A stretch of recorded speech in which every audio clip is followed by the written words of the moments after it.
Hello students, आज हम इस वीडियो में कॉस्ट अकाउंटिंग के कुछ इंपॉर्टेंट एमसीक्यूज़ को डिस्कस करेंगे। तो चलिए स्टार्ट करते हैं।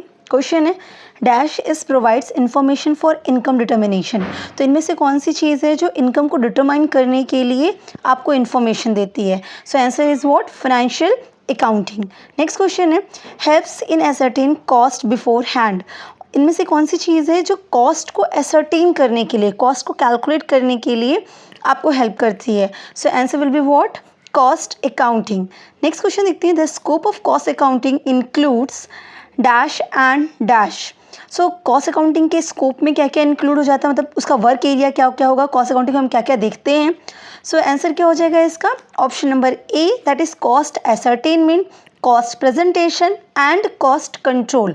तो हम यहाँ कॉस्ट को कैलकुलेट भी करते हैं, कॉस्ट को कैसे प्रेजेंट करना है, मतलब उसकी रिकॉर्डिंग के रिगार्डिंग वो भी होता है, और कॉस्ट को अगर कंट्रोल करना है या रिड्यूस करना है तो वो भी यहाँ पे होता है। ये सब कॉस्ट अकाउंटिंग के स्कोप में आएगा। नेक्स्ट क्वेश्चन देखते हैं। नेक्स्ट क्वेश्चन है कॉस्ट अकाउंटिंग डिस्क्लोज। तो कॉस्ट अकाउंटिंग क्या डिस्क्लोज करता है? Financial position? नहीं, फाइनेंशियल पोजीशन कौन बताता है आपको? आपकी फाइनेंशियल अकाउंटिंग। प्रॉफिट या loss of a product, job और सर्विस। तो क्या पर्टिकुलर प्रोडक्ट में कितनी प्रॉफिट या लॉस आपको हो रही है, या जॉब या सर्विसेज जिसका भी आपका बिजनेस है उसमें कितना प्रॉफिट या लॉस हो रहा है, क्या ये बताता है? या आपको इफेक्ट और इम्पैक्ट बताता है कॉस्ट का कि बिजनेस पे क्या पड़ रहा है? तो कॉस्ट आपकी कैसी है, इसका बिजनेस पे इम्पैक्ट बताता है, या नन ऑफ दीज?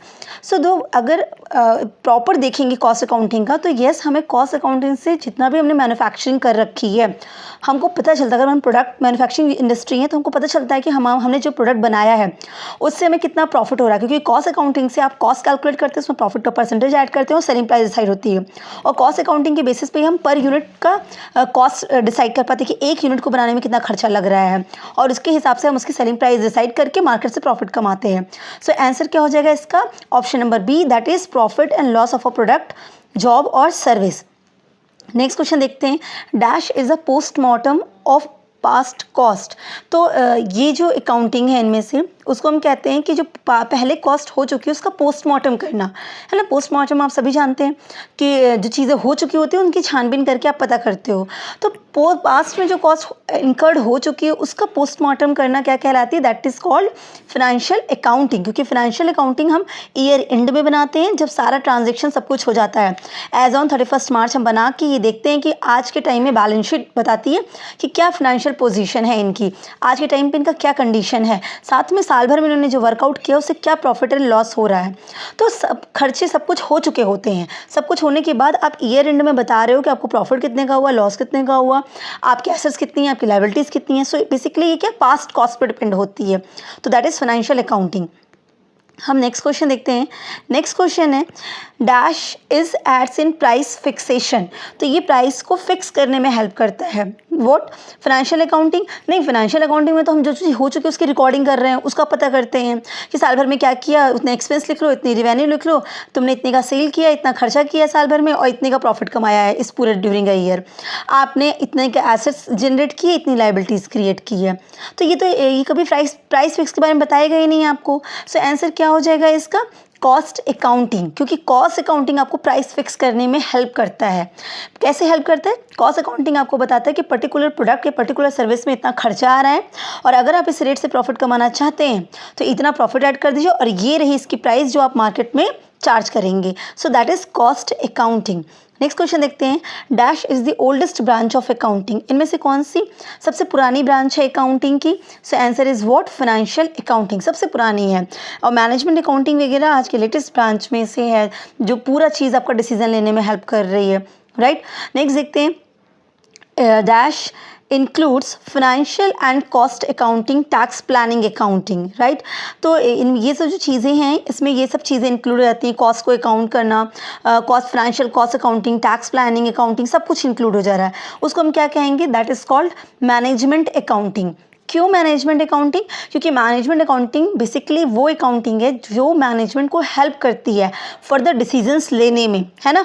और चाहे वो कॉस्ट अकाउंटिंग हो, चाहे वो फाइनेंशियल अकाउंटिंग हो, या आगे की टैक्स प्लानिंग करनी हो, ये सब बेसिकली मैनेजमेंट को हेल्प करने वाली होती हैं। तो मैनेजमेंट अकाउंटिंग जो कोर है, क्योंकि ये फाइनेंशियल रिलेटेड भी चीज़ें आपको बताता है, कॉस्ट रिलेटेड भी चीज़ें आपको हेल्प करेगा, टैक्स मतलब कि क्या आगे प्लानिंग करनी है प्रॉफिट एंड लॉस के रिगार्डिंग, जिससे आपका टैक्स ज़्यादा ना पड़े। तो बेसिकली सब कुछ क्या होगी, मैनेजमेंट अकाउंटिंग के अंदर आती है। सो आंसर होगा option number C. Next question देखते हैं, in automobile dash costing is used. तो अगर आपकी कंपनी मतलब आप जो बिजनेस में इन्वॉल्व हो दैट इज ऑटोमोबाइल सेक्टर, और तो वहाँ पे आप कौन सी कॉस्टिंग का मेथड यूज़ करेंगे। देखिए ये जितने भी ऑप्शन दिए हैं that is called method, process, batch, multiple job, techniques अलग होती हैं। तो बात यहाँ पूछ रहा है आपको कौन सा कॉस्टिंग आप यूज़ करेंगे। देखिए पहले आप समझिए कॉस्टिंग मतलब क्या होता है। कॉस्टिंग का मतलब होता है कॉस्ट को एसरटेन करना। आप कॉस्ट जिस भी टेक्निक से, जिस भी प्रोसेस से, जिस भी मेथड को अप्लाई करके आप कॉस्ट को एसरटेन करते हो कि ये रही मेरी खर्चे, ये टोटल खर्चा आया, उसको हम कहते हैं कॉस्टिंग करना। ठीक है, तो अब ऑटोमोबाइल सेक्टर तो वो कौन सा टेक्निक या कौन सी चीज़ें, कौन सा मेथड यूज़ करेगी जिसके बेसिस पे वो बता सके कि इतनी की कॉस्ट आई है। तो वहाँ पे कौन सा मेथड यूज़ होता है, ऑप्शन क्या हो जाएगा आपका C, that is multiple costing, right. Next देखते हैं, service costing is used in industries producing. तो सर्विस कॉस्टिंग किस इंडस्ट्रीज़ में यूज़ की जाएगी। सर्विस कॉस्टिंग को हम ऑपरेटिंग कॉस्टिंग भी कहते हैं। तो ये किस तरह के इंडस्ट्रीज़ में यूज़ होगी, बट ऑब्वियस सी बात है जहाँ सर्विस प्रोड्यूस की जाए, जैसे होटल हो गया, रेस्टोरेंट हो गया, मतलब होटल हो गया, या ट्रांसपोर्टेशन का हो गया आपका, है ना। ये सब जगह क्या हो गया, टीचिंग सेक्टर हो गया आपका, एजुकेशनल सेक्टर। तो यहाँ पर सर्विसेज दी जाती हैं, है ना। तो ये होगा आपका option number B, that is service costing, services, sorry. Next question देखते हैं। नेक्स्ट क्वेश्चन है dash, question number 11, dash costing is applicable to printers. तो ये कौन सा मेथड है कॉस्टिंग का जो प्रिंटर्स के लिए एप्लीकेबल होगा। जो प्रिंटर्स में, आप प्रिंटर्स में क्या करते हो, आप कंप्यूटर से उसको प्रिंटिंग के लिए ऑप्शंस देते हो, प्रिंटर उसको प्रिंट करके आपको दे देता है। तो ये क्या है, प्रोसेस है, बैच है, मल्टीपल है, या जॉब है। So answer will be what, answer will B job costing. क्योंकि जॉब कॉस्टिंग क्या होता है, शॉर्ट टर्म पीरियड के लिए आपको एक टास्क मिलेगा, आप उसे कंप्लीट करो और आपका काम कंप्लीट। तो आप क्या करते हो, उस पर्टिकुलर छोटे से टाइम पीरियड के लिए जो आपको टास्क मिला उसकी कॉस्ट को कैलकुलेट करते हो। तो प्रिंटर में क्या होता है, आप प्रिंटिंग ऑप्शन देते हो तो उसको टास्क मिल गया, अब ये टास्क जो मिला वो शॉर्ट टर्म पीरियड के लिए हो। तो यहाँ पे इस तरह पे कौन सा मेथड यूज़ हुआ, जॉब कॉस्टिंग का मेथड यूज़ हुआ, राइट। क्वेश्चन नंबर 12 देखते हैं। क्वेश्चन नंबर 12 है, process costing is also known as dash costing. तो प्रोसेस कॉस्टिंग को हम और क्या कहते हैं, तो that is called continuous costing. क्योंकि प्रोसेस कॉस्टिंग में एक कोई भी प्रोडक्ट बन रहा है, जैसे रिफाइनरी वगैरह इंडस्ट्रीज़ हो गई, ऑयल इंडस्ट्रीज़ हो गई, केमिकल इंडस्ट्रीज़ हो गई, बेसिकली एक प्रोडक्ट है, एक रॉ मटेरियल आपने परचेज़ किया, उसको आपने प्रोसेस करने के लिए एक आपने मशीन में डाला। अब इस प्रोसेस के बाद उसका कुछ फिनिश गुड्स निकल के आता है। जब आप रॉ मटेरियल डालते हैं तो फिनिश प्रोडक्ट तैयार होता है। तो जो प्रोसेस में आपने डाला उससे जो फिनिश प्रोडक्ट तैयार हुआ वो अभी वो ऐसा नहीं है कि आप उसे मार्केट में सेल कर सकते हैं, अब इस पर दोबारा काम करना पड़ेगा। तो एक प्रोसेस में जो रॉ मटेरियल डाल के आपने फिनिश गुड्स तैयार किए हैं, वो फिनिश गुड्स दूसरे प्रोसेस के लिए क्या बन जाता है, रॉ मटेरियल। अगेन वहाँ पर आप बाकी चीज़ें, मटीरियल, लेबर, जो भी चीज़ें वो एड ऑन करेंगे और फिर प्रोसेस होगा, फिर जो रिजल्ट आएगा वो आउटपुट आया। अब ये अगेन ये जो आउटपुट आया आपका सेकेंड प्रोसेस है, वो अगेन किसी हो सकता है सेकंड प्रोसेस पे ही आपका फिनिश गुड्स तैयार हो जाए, हो सकता है और प्रोसेस लगे तब जाके वो मार्केट के लायक तैयार हो। तो अगेन आप वो आउटपुट क्या बना, नेक्स्ट प्रोसेस के लिए रॉ मटेरियल बन गया। तो इस तरह की जो चीज़ें चलती हैं उसे कहते हैं प्रोसेस कॉस्टिंग, ये कंटिन्यूअस चलती रहती है, राइट। नेक्स्ट क्वेश्चन देखते हैं। क्वेश्चन नंबर 13 है। क्वेश्चन नंबर 13 क्या कहता है, operating costing is also known as dash costing. तो ऑपरेटिंग कॉस्टिंग मैंने पहले ही बता दिया, ऑपरेटिंग मतलब क्या, सर्विस कॉस्टिंग। तो सर्विस, इस आंसर क्या हो जाएगा इसका, option number A, that is service costing. Next question देखते हैं, dash costing is a type और टेक्निक ऑफ कॉस्टिंग। इनमें से कौन सा है जो कि टाइप और टेक्निक ऑफ कॉस्टिंग है, ठीक है। Marginal, batch, multiple job. देखिए कॉस्टिंग के दो चीज़ें हैं, एक टेक्निक हो गई या टाइप हो गया, दूसरा हो गया मेथड, है ना। तो देखिए मेथड अलग हो गया और मेथड क्या हो गया, मेथड होता है कि पर्टिकुलर इंडस्ट्रीज़ कौन सा मेथड अप्लाई करेगी अपने यहाँ कॉस्ट को कैलकुलेट करने के लिए, ठीक है, ये मेथड हो गया। और टाइप से टेक्निक्स क्या हो गया, कॉस्ट को एसरटेन करने का कौन सा तरीका अपनाया जाए, ठीक है। जैसे कि सपोज करिए, मैं से एक एग्जांपल लेते हैं, टेक्निक क्या क्या होती है। तो कॉस्टिंग की टेक्निक्स टाइप्स जिससे हम कॉस्ट को कैलकुलेट करते हैं वो क्या हो सकती है, हम मार्जिनल कॉस्टिंग हो सकती है, डायरेक्ट कॉस्टिंग हो सकती है, एब्जॉर्प्शन कॉस्टिंग हो सकती है ना, हिस्टोरिकल कॉस्टिंग हो सकती है। ये सब क्या है, ये सब आपकी टेक्निक्स है ना। तो ये टेक्निक्स कैसे हैं, ये जैसे मान लीजिए मैं बोलती हूँ डायरेक्ट कॉस्टिंग टेक्निक हमने अप्लाई कर रखा है। तो अब मैं इसका क्या मतलब हुआ कि हम जो भी काम कर रहे हैं, जिस भी इंडस्ट्री में हम हैं, और हमने वो अपने कॉस्ट को कैलकुलेट करने की जो टेक्निक अपनाई है वो क्या है, डायरेक्ट कॉस्टिंग। तो मतलब ये निकला कि हम जितने भी खर्चे होंगे उसमें जो खर्चा डायरेक्ट नेचर का होगा सिर्फ हम वही लेंगे, उसी से कॉस्ट कैलकुलेट करेंगे जो डायरेक्ट नेचर का होगा, राइट। मैंने मान लीजिए मार्जिनल कॉस्टिंग टेक्निक रखी है, इसका मतलब क्या हो गया, हम कॉस्ट को कैलकुलेट तो करेंगे, टोटल करेंगे, लेकिन हमने मार्जिनल का तरीका अपनाया है। मार्जिनल का तरीका क्या कहता है आपसे, जो वेरिएबल नेचर का है, कैसा नेचर का, जो हमेशा वेरी करने वाला है, उन्हीं खर्चों को बस हम लेंगे। तो ये क्या हो गया, आपका तरीका हो गया। अब मैं एक इंडस्ट्री हूँ, है ना। अब मेरी इंडस्ट्री में कौन, जैसे मैं मान लीजिए कि मैं एक फार्मास्यूटिकल कंपनी हूँ, मेरी इंडस्ट्रीज फार्मास्यूटिकल इंडस्ट्रीज़ है।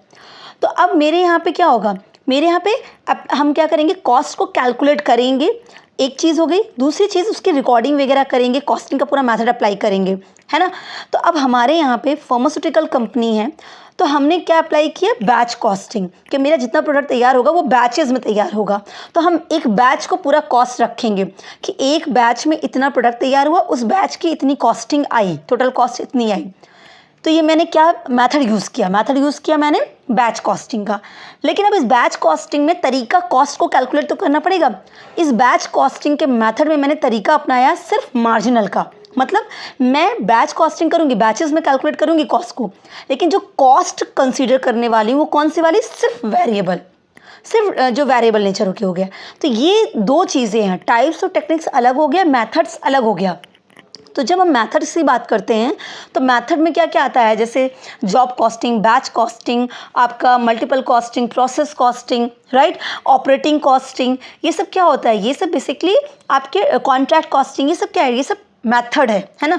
तो वहीं पे जब टाइप्स और टेक्निक्स की बात करते हैं तो तरीका क्या, हम एब्जॉर्प्शन करने वाले हैं, हम डायरेक्ट करने वाले हैं, हम हिस्टोरिकल कॉस्ट को कंसिडर करेंगे, है ना, हम मार्जिनल को करेंगे, हम तरीका कौन सा अपना रहे हैं।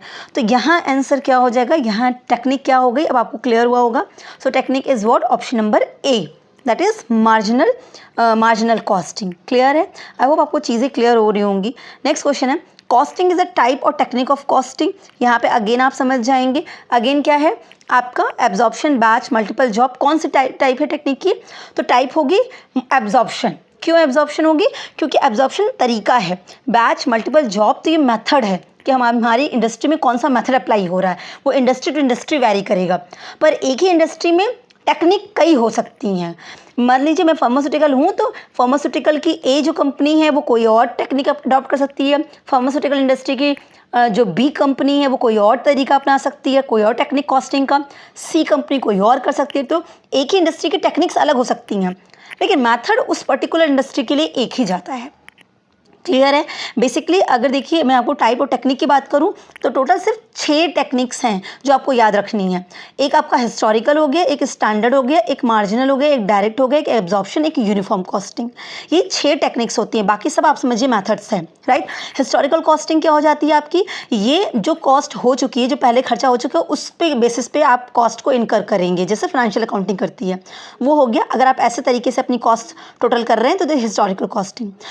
स्टैंडर्ड कॉस्टिंग में क्या करेंगे, आप जो कॉस्ट कैलकुलेट करने वाले हो वो आप क्या करोगे, पहले ही एक एस्टिमेट तैयार करोगे, है ना, pre determined cost. Standard costing में आप क्या करते हो, पहले ही आप कॉस्ट डिसाइड कर लेते हो, प्री डिटरमाइंड कॉस्ट करोगे, फिर एक्चुअल जो खर्चा हुआ था उसको प्री डिटरमाइंड कॉस्ट से कंपेयर करोगे, जो डिफरेंस आएगा उसको बोलते हैं आप वेरिएंस। तो इसको हम कहते हैं स्टैंडर्ड कॉस्टिंग। हम इस तरह का मेथड अप्लाई करते हैं, सॉरी इस तरह की टेक्निक अप्लाई करते हैं, दैट इज स्टैंडर्ड कॉस्टिंग।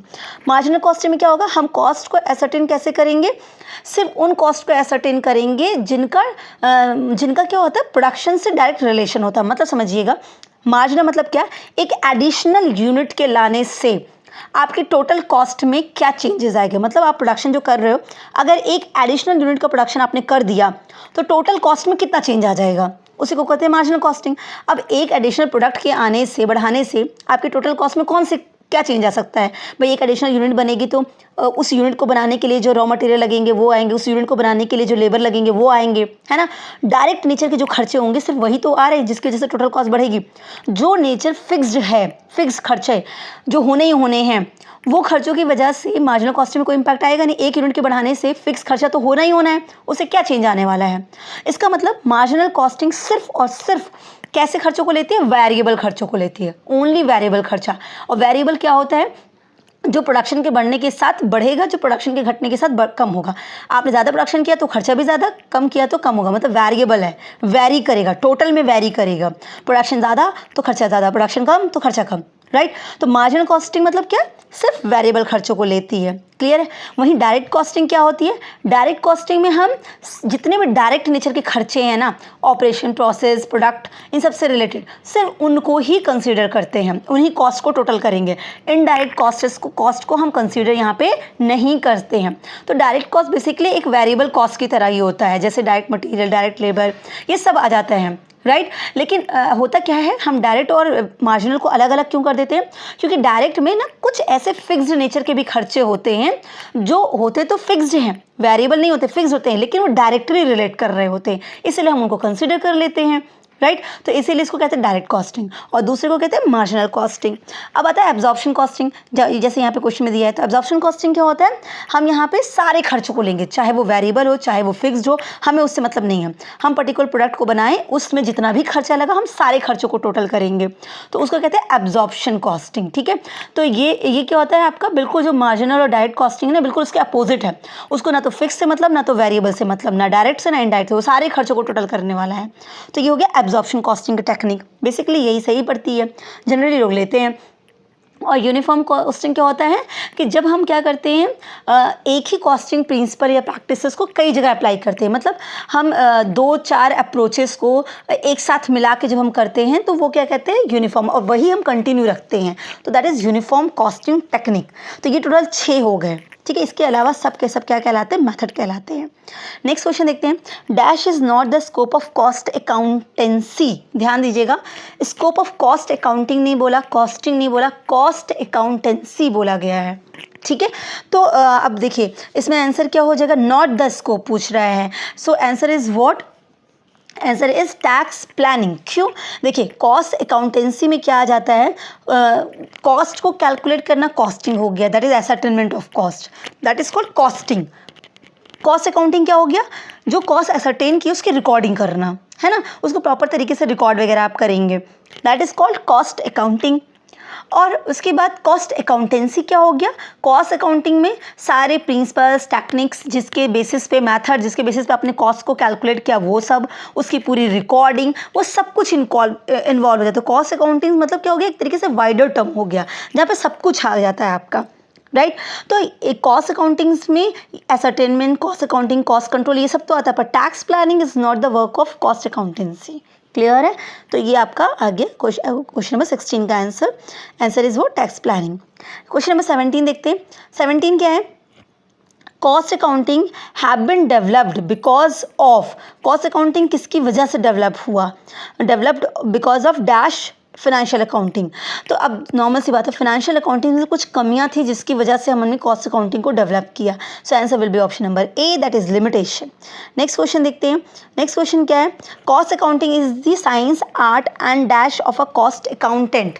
तो कॉस्ट अकाउंटिंग साइंस है, आर्ट है, और क्या है, कॉस्ट अकाउंटेंट की प्रैक्टिस है ना, क्योंकि कॉस्टिंग में कॉस्ट अकाउंटेंट जो होता है वो प्रैक्टिस करता है, वो पूरा चीज़ कैलकुलेट करता है, बताता है। पूरा कॉस्टिंग का काम किसका होता है, कॉस्ट अकाउंटेंट का होता है, ठीक है। और कॉस्ट अकाउंटिंग किसका काम है, कॉस्ट अकाउंटिंग तो कॉस्ट कलर भी कर सकता है, लेकिन कॉस्ट को एसर्टेन करना इंपॉर्टेंट है, दैट इज कॉस्टिंग। और कॉस्टिंग कौन करता है, कॉस्ट अकाउंटेंट करता है, क्लियर है। तो ये उसकी प्रैक्टिस हो गई, option number A. Question number 19 देखते हैं। क्वेश्चन नंबर 19 क्या है, the ordinary trading account is a logged storehouse of a most valuable information to which cost system is the dash.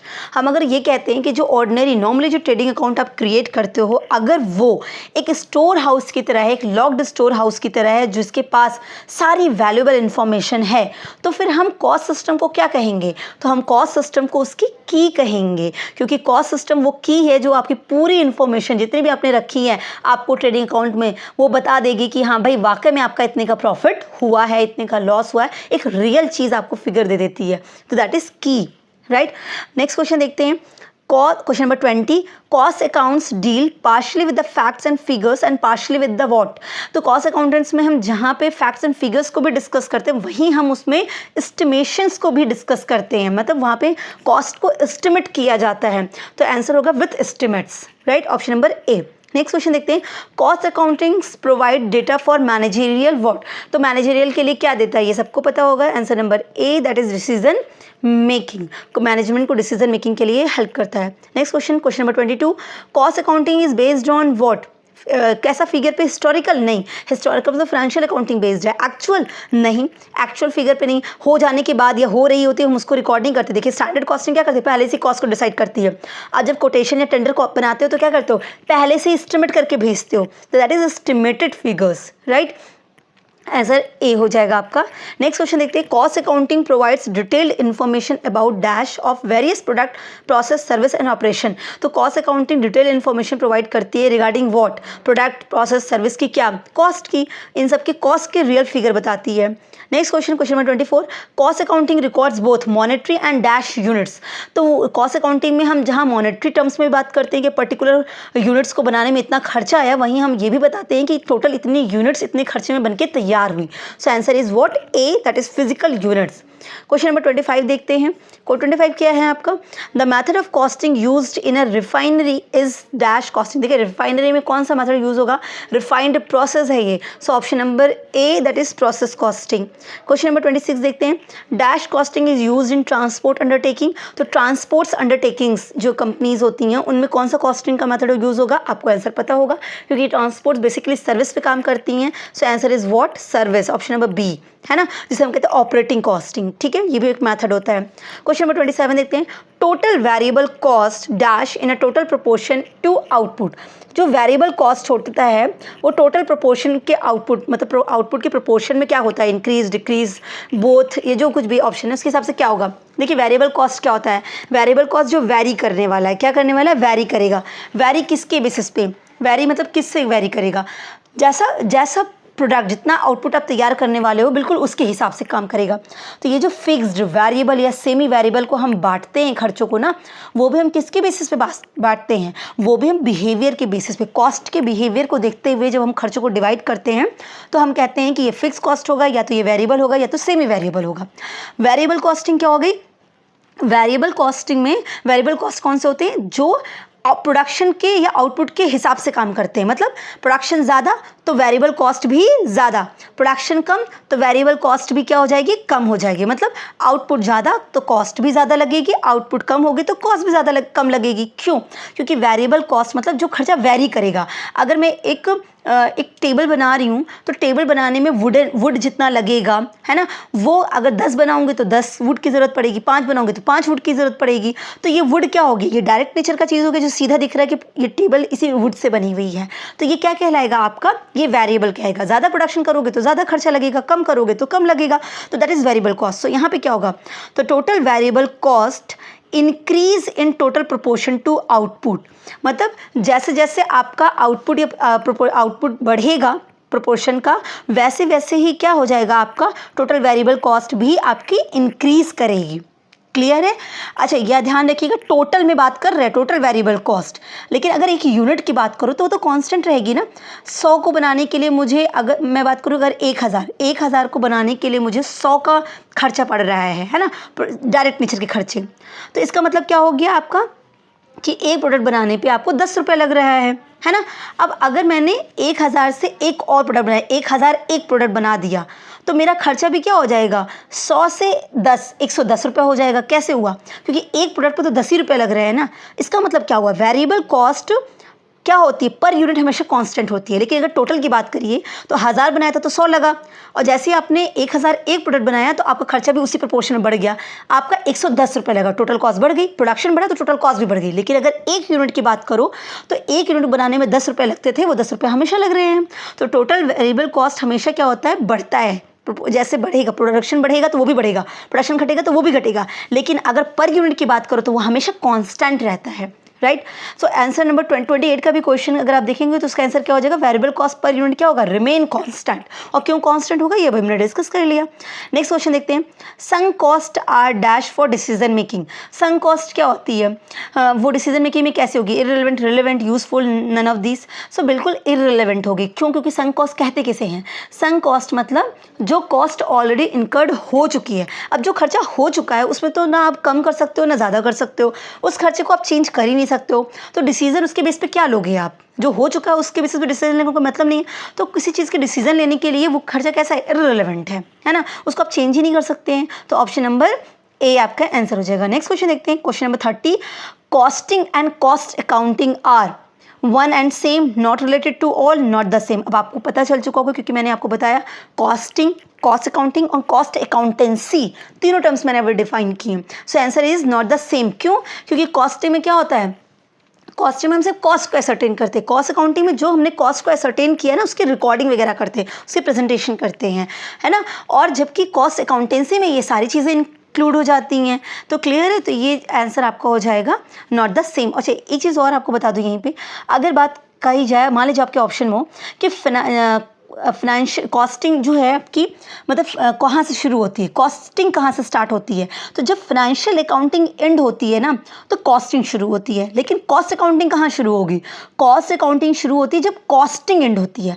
अगर ऑप्शन में दिया है कि कॉस्ट अकाउंटिंग कहाँ से स्टार्ट होती है और क्वेश्चन ये कॉस्ट अकाउंटिंग कहाँ से स्टार्ट होती है, और ऑप्शन दिया है फाइनेंशियल अकाउंटिंग जहाँ एंड होती है, तो आप तो लगा दो सीधा सीधा फाइनेंशियल अकाउंटिंग जहाँ एंड होती है। लेकिन अगर ऑप्शन में लिखा है कि कॉस्टिंग जहाँ एंड होती है तो ऑब्वियस सी बात है कॉस्ट अकाउंटिंग वहीं शुरू होगी जहाँ पे कॉस्टिंग एंड होती है। क्यों, क्योंकि जब आप कॉस्ट को एसरटेन कर लोगे तभी तो कॉस्ट की रिकॉर्डिंग करोगे ना। कॉस्ट अकाउंटिंग मतलब कॉस्ट की रिकॉर्डिंग वगैरह करना, उसकी प्रेजेंटेशन करना। सो कॉस्ट अकाउंटिंग वहाँ शुरू होगी जहाँ कॉस्टिंग एंड होगी, और कॉस्टिंग वहाँ शुरू होती है जहाँ पे फाइनेंशियल अकाउंटिंग एंड होती है। तो ये जो बेसिक सी डिफरेंस है ना, ये पता होना चाहिए। नेक्स्ट क्वेश्चन देखते हैं, fix cost dash in the same proportion in which output changed. अब बताइए फिक्स कॉस्ट क्या होता है, फिक्स कॉस्ट जो होता है आउटपुट के प्रोपोर्शन के हिसाब से क्या होता है, does not change, change, increase, decrease, क्या होगा। सो answer is what, does not change. Output बढ़ा लो घटा लो, फिक्स कॉस्ट टोटल में वही रहने वाला है। लाइक एक एग्जाम्पल, सबसे ईजी एग्जाम्पल, घर का रेंट। आप ऐसे मान के चलो, अगर आप कंपनी हो, फैक्ट्री है तो आपकी फैक्ट्री का रेंट मानो, और अगर एक पर्सनल लाइफ में आप देखो तो मान लीजिए आपके घर का रेंट आपको जाता है, तो आप घर में रह रहो या ना रहो, आपको उस घर का रेंट प्रोवाइड करना ही करना है। तो वो क्या खर्चा हो गया, फिक्स्ड, राइट, टोटल में फिक्स्ड हो गया। अब मान लीजिए आप एक घर में अकेले रहते हो, ठीक है, अकेले रह रहे हो तो वो खर्चा तो होना है। मान लीजिए उस घर का रेंट आपको जा रहा है 40,000 का और आप अकेले रहते हो, तो उस केस में वो 40,000 आपको अकेले बेयर करनी पड़ रही है। 40,000 रह रही है, एक रहो तो भी घर का रेंट कितना है, 40,000 है। लेकिन अब आपके साथ क्या आ गए, 2 लोग आ गए हो, मतलब एक लोग और रहने के लिए आ गए, 2 लोग हो गए रूम में आपके घर में, तो आपकी टोटल अभी भी रेंट कितनी की दिखेगी, 40 ही दिखेगी। लेकिन लोगों के बढ़ने से 2 लोग और आ गए, तो अब एक लोगों पे कितना खर्चा पड़ रहा है, 20,000। क्योंकि आप क्या करोगे, शेयरिंग कर लोगे रेंट को, 20,000 तुम दे दो, 20,000 हम दे दें। मतलब क्या निकला इसका कि फिक्स कॉस्ट टोटल में तो हमेशा सेम रहेगी, कांस्टेंट। आप देख रहे थे रेंट 40,000 है तो 40,000 था, रहो चाहे ना रहो, प्रोडक्शन 0 भी है तो भी फिक्स कॉस्ट लगनी है। मतलब वो रेंट जाना जाना, घर में रहो ना रहो आपको रेंट देना है ना। तो फिक्स कॉस्ट तो चेंज होने वाली नहीं, वो तो प्रोडक्शन करो ना करो, आउटपुट हो ना हो, वो सेम रहेगी, बढ़ो घटाओ कुछ भी करो वो सेम रहेगी। 40,000 थी तो 40,000 रहेगी। लेकिन जब एक लोग थे तो 40,000 लग रही थी, जैसे ही 2 लोग आ गए तो क्या हो गया, 20,000 हो गई। जैसे 4 लोग मान लीजिए और नंबर बढ़ जाएगा तो 4 लोग आ जाएंगे तो क्या हो जाएगा, 10,000 पड़ जाएगी। मतलब पर यूनिट क्या हो जा रही है, डिक्रीज कर रही है। कैसे डिक्रीज करी, लोग बढ़ते गए तो एक लोगों पे जो कॉस्ट का खर्चा आ रहा था वो क्या होता गया, कम होता गया। इसका मतलब क्या निकला कि फिक्स कॉस्ट टोटल में तो हमेशा कांस्टेंट रहती है, लेकिन जब प्रोडक्शन ज़्यादा कर दोगे, लोग ज़्यादा बढ़ गए ना, तो एक लोगों पे खर्चा क्या आ जाएगा, कम आ जाएगा। प्रोडक्शन बढ़ने के साथ पर यूनिट की कॉस्ट क्या हो जाती है, डिक्रीज हो जाती है। क्लियर है। सो यहाँ पे फिक्स कॉस्ट सीधा बोला, पर यूनिट की बात नहीं किया है, तो हम क्या कहेंगे, does not change. Proportion of output कुछ भी हो वो चेंज नहीं होने वाली है। लेकिन हाँ, फिक्स कॉस्ट पर यूनिट की बात जब भी करोगे तो प्रोडक्शन अगर बढ़ेगा तो फिक्स कॉस्ट पर यूनिट क्या हो जाएगी, कम हो जाएगी। लोग ज़्यादा आ जाएंगे तो रेंट घर का क्या हो जाएगा, बढ़ जाएगा, कम हो जाएगा, एक लोगों पे कम पड़ेगा। लेकिन वहीं लोग कम हो जाएंगे तो रेंट क्या हो जाएगा, एक यूनिट पे ज़्यादा लगेगा। तो ये ध्यान रखेंगे आप, ठीक है। प्रोडक्शन कम तो पर यूनिट कॉस्ट क्या हो जाएगी, ज़्यादा। प्रोडक्शन ज़्यादा तो पर यूनिट कॉस्ट क्या हो जाएगी, डिक्रीज। तो इंक्रीज या डिक्रीज पर यूनिट में वेरी करती है, लेकिन टोटल में हमेशा कांस्टेंट रहती है फिक्स कॉस्ट। नेक्स्ट देखते हैं। अच्छा, इसी के साथ मैं बता दूं, आपने पढ़ लिया क्या, आपने वेरिएबल देखा, आपने फिक्स कॉस्ट देखा। सेमी वेरिएबल के बारे में भी एक चीज़ आप समझ जाइएगा इसी वक्त। देखिए, सेमी वेरिएबल कॉस्ट जो होती है वो उसका नेचर दोनों की तरह होता है, मतलब एक एक्सटेंट तक तो वो फिक्स होती है, उसके बाद वो क्या करती है, वेरी करना शुरू कर देती है। Just like your telephone bill है ना, इलेक्ट्रिसिटी बिल, एक लिमिट तक वो कांस्टेंट है, मतलब आपको उतना उतना तो देना ही देना है, चाहे हो चाहे ना हो। और उसके बाद वो क्या करेगी, जितना ज़्यादा यूज़ करोगे, कंज्यूम करोगे, उतना एक्स्ट्रा देना पड़ेगा। सो इसको पहचानने का तरीका क्या होता है कि जो सेमी वेरिएबल कॉस्ट होती है ना, वो इंक्रीज या डिक्रीज तो होती है प्रोडक्शन के आउटपुट से, लेकिन सेम प्रोपोर्शन में नहीं होती है, डायरेक्ट प्रोपोर्शन में नहीं होती है। जैसे 10 से बढ़ा तो 10 से चेंज आएगा, 10 से इंक्रीज, प्रोडक्शन 10 से इंक्रीज हुआ तो ये भी 10 से इंक्रीज हो जाएगी या डिक्रीज हो जाएगी, मतलब सेम प्रोपोर्शन में नहीं रहेगी। ये ध्यान रहेंगे, यहाँ चेंजेस तो आएंगे लेकिन सेम प्रोपोर्शन में, डायरेक्ट प्रोपोर्शन में नहीं आएगा। इंक्रीज और डिक्रीज जिस तरीके से प्रोडक्शन हो रहा होगा उसी हिसाब से ये चेंज नहीं होने वाला, सेमी फिक्स या सेमी वेरिएबल कॉस्ट। और एक चीज़ और, ये कॉस्ट कभी भी ज़ीरो नहीं होगी, चाहे प्रोडक्शन ज़ीरो हो जाए, पर ये कॉस्ट कभी भी ज़ीरो नहीं हो सकती। तो ये कुछ कॉस्ट तक तो फिक्स रहती है, बाद में ये वेरी करती है। That is called semi fixed या semi variable cost costing. Clear है। अच्छा, अब नेक्स्ट कॉस्ट देखते हैं। एडमिनिस्ट्रेशन एक्सपेंसेस आर मोस्टली, जो एडमिनिस्ट्रेशन एक्सपेंसेस होता है वो जनरली कैसा होता है, तो एडमिनिस्ट्रेशन ज़्यादा करोगे तो ज़्यादा, कम एडमिनिस्ट्रेशन, 2 लोग रहेंगे तो कम खर्चा आएगा। तो yes, that is variable, option number B है ना। नेक्स्ट क्वेश्चन देखते हैं। एबनॉर्मल कॉस्ट, एबनॉर्मल कॉस्ट मतलब क्या, जो नॉर्मली इनकर्ड नहीं होता है, और जो चीज़ नॉर्मली होती नहीं है वो आपके बियॉन्ड के पावर ही तो होगी, तो वो कंट्रोलेबल होगा, अनकंट्रोलेबल फिक्स्ड होगा। आंसर आपको पता होगा इसका क्या होगा, दैट इज अनकंट्रोलेबल, क्योंकि आप उसे कंट्रोल कर ही नहीं सकते हो। नेक्स्ट क्वेश्चन देखते हैं, क्वेश्चन नंबर 34 क्या कहता है, cost of production is equal to what, cost of production किसके इक्वल होता है। So answer will be what, option number A, work cost plus administration overhead. देखिए, ये आपका कॉस्ट शीट का आंसर क्वेश्चन है। कॉस्ट शीट में क्या होता है आपका, direct material, direct labour, direct expenses, है ना, तीनों को ऐड करोगे, प्राइम कॉस्ट आ गया। प्राइम कॉस्ट में फैक्ट्री के खर्चों को, फैक्ट्री ओवरहेड जिसे बोलते हो, इनडायरेक्ट खर्चे, फैक्ट्री से रिलेटेड इनडायरेक्ट खर्चों को आपने ऐड कर दिया, क्या आ गया, वर्क कॉस्ट आ गया। अब वर्क कॉस्ट में आप क्या कर देते हो, जितना भी एडमिनिस्ट्रेशन से रिलेटेड इनडायरेक्ट खर्चे हैं, मतलब एडमिनिस्ट्रेशन ओवरहेड, उसको आप ऐड कर देते हो, तो क्या आता है, कॉस्ट ऑफ प्रोडक्शन आ गया। सो answer will B option number A. Next question देखते हैं, क्वेश्चन नंबर 35 देखते हैं। Variable cost increases with dash in output, variable cost increase करता है आउटपुट के कैसे होने पे, तो आंसर क्या हो जाएगा, जैसे आउटपुट बढ़ेगा तो वेरिएबल कॉस्ट भी बढ़ेगा। सो answer is option number A, that is increase in output, output बढ़ेगा तो वेरिएबल कॉस्ट भी बढ़ेगा। Question number 36, dash accounting provides information for cost control, ये आपको कॉस्ट को कंट्रोल करने के लिए इंफॉर्मेशन देती है, कौन सी, yes answer is what, cost accounting, वो कॉस्ट को कंट्रोल करने के, फाइनेंशियल अकाउंटिंग के पास तो ये पावर ही नहीं, क्योंकि वो एंड में होती है। नेक्स्ट देखते हैं डैश, अच्छा इसीलिए फाइनेंशियल अकाउंटिंग जो होता है हिस्टोरिकल कॉस्ट पे बेस्ड है, जो हो चुकी होती है उस पर, है ना। नेक्स्ट देखते हैं, dash is one which can be conveniently identified with and charged to a particular unit of cost, जिसको हम बहुत अच्छे से पहचान सकते हैं कि ये खर्चा इससे रिलेटेड है, और यूनिट ऑफ कॉस्ट उसको कैलकुलेट कर सकते हैं, पर्टिकुलर यूनिट ऑफ कॉस्ट में उसको आइडेंटिफाई करके उसको चार्ज कर सकते हैं। उसको क्या कहते हैं आप, that is called what, that is called direct cost. क्योंकि डायरेक्ट मतलब क्या हो गया, जिसको सीधा देखो, जो प्रोडक्ट से डायरेक्टली आइडेंटिफिएबल है, एट्रीब्यूटेबल है। आपने किसी भी बेंच को देखा, आपने तुरंत बता दिया ये लकड़ी का बना हुआ है ना। आपने कोई चीज़ देखी, मोबाइल देखा, आपने उसको देखा, आपने बताया कि ये इस पर्टिकुलर स्क्रीन है, ये है, जो डायरेक्टली आप देख के पहचान पा रहे हो कि ये इस मटेरियल से बना है या इस तरह का काम से बना है, वो सब क्या है, डायरेक्ट कॉस्ट आता है। ठीक है, नेक्स्ट देखते हैं, cost centre and cost unit are, yes दोनों सेम चीज़ नहीं होती हैं। कॉस्ट सेंटर और cost unit are not the same things. Cost centre क्या होता है कि खर्चों को जब आप कैलकुलेट करना चाहते हो ना, तो अब बहुत सारे खर्चे हो गए, उसको उस पर अच्छे से समझने के लिए, उसको कंट्रोल करने के लिए, रिड्यूस करने के लिए ना, उसको छोटे छोटे सेगमेंट में बांटना पड़ता है कि ये खर्चा जो है, ये खर्चा मैनेजमेंट, ये प्रोडक्शन से रिलेटेड खर्चा है, ये खर्चा सेलिंग से रिलेटेड है, ये खर्चा एडमिनिस्ट्रेशन से रिलेटेड है, ये खर्चा HR से रिलेटेड है। तो जब आप खर्चों को समझने के लिए उसको छोटे छोटे सेगमेंट में डिवाइड करते हो ना, उसे कहते हैं कॉस्ट सेंटर। तो एक ऑर्गेनाइजेशन में कई तरह के कॉस्ट सेंटर हो सकते हैं, है ना। और कॉस्ट यूनिट क्या हो गए, उसको मेजर करने के लिए मेजरेबल यूनिट जो होती है वो कॉस्ट यूनिट कहलाती है। तो दोनों सेम तो हो ही नहीं सकते हैं। नेक्स्ट क्वेश्चन देखते हैं, fix cost per unit dash with rise in output and dash with fall in output. हमको पता है फिक्स कॉस्ट पर यूनिट, अगर आउटपुट यहाँ पे देखिए with rise in output, output बढ़ा तो फिक्स कॉस्ट क्या होगा, याद रखिए फिक्स कॉस्ट में रेंट को रखिए और आप लोग रखिए। तो राइज इन आउटपुट मतलब आप 1 से 2 लोग हो गए, तो फिक्स कॉस्ट क्या होगी, पर यूनिट में बढ़ेगी या घटेगी, एक लोगों पे खर्चा रेंट का ज़्यादा आएगा या कम आएगा, कम आएगा, right. So answer is what, decrease. Fix cost per unit decreases with rise in output, output बढ़ेगा तो एक लोगों पे खर्चा कम आएगा, मतलब एक यूनिट पे खर्चा कम आएगा।